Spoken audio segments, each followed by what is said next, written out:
मुझे आज रिपोर्ट दी है और जो उन्होंने मुझे आज यहाँ पे जो नक्शे दिखाए हैं उसमें जो कटिंग हुई है वो 70% की तो खुद इन्होंने मानी है, जो 70% सॉरी 70 डिग्रीज की जो है कटिंग हुई है। और कई जगहों पे ये भी कंसर्न रहता है कि अगर हम ज़्यादा ज़मीन को एक्वायर करेंगे तो कुछ लोगों के उसमें मकान, क्योंकि सिंगल मकान ही है लोगों के, वो चले जाएंगे तो उनके पास कोई जगह रहने के लिए नहीं होगी। तो उस दृष्टि से इसमें वर्टिकल एक्विजिशन करवाया जा रहा है। तो मैं समझता हूं कि इसमें हमको केस बाय केस समझने की आवश्यकता है। कुछ जगहें हैं जहां पे 90% हो भी सकता है, जहां पे स्ट्राटा मजबूत है, पत्थर है और जियोलॉजिकली जो सेफ है। मगर जो इलाके सेफ नहीं है, जहां पे लगता है कि आपको इस तरीके की समस्या आ सकती है, लैंडस्लाइड्स हो सकती है, बहुत हैवी रेजिडेंशियल एरियाज है, क्योंकि उसमें कई जगहों पे सीवरेज का पानी है, ड्रेनेज का पानी है या और घरों का पानी है, वो भी उसमें सीप हो रहा है।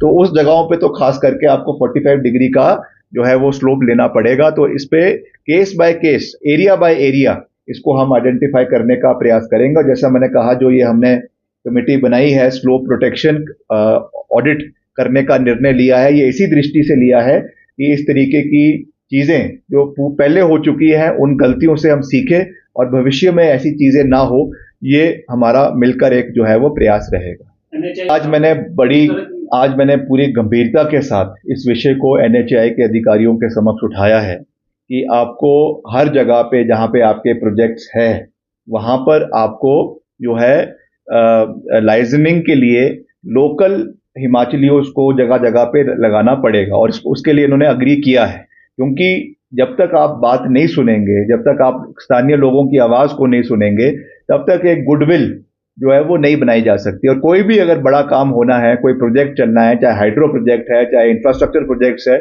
उसमें स्थानीय लोगों के हित की का सुरक्षण करना, उनकी आवाज को सुनना, ये सबसे बड़ा दायित्व होता है। उसके लिए एक मैकेनिज्म जो है वो डायलॉग का होना बहुत आवश्यक है। इस चीज को मैंने प्राथमिकता पे आज की बैठक में उठाया है, उसको उन्होंने अग्री भी किया है। मगर इसको धरातल पे उतारना ये हमारा भी दायित्व है, उनका भी दायित्व है। तो इस पे हम लगातार इनके साथ संपर्क में रहेंगे।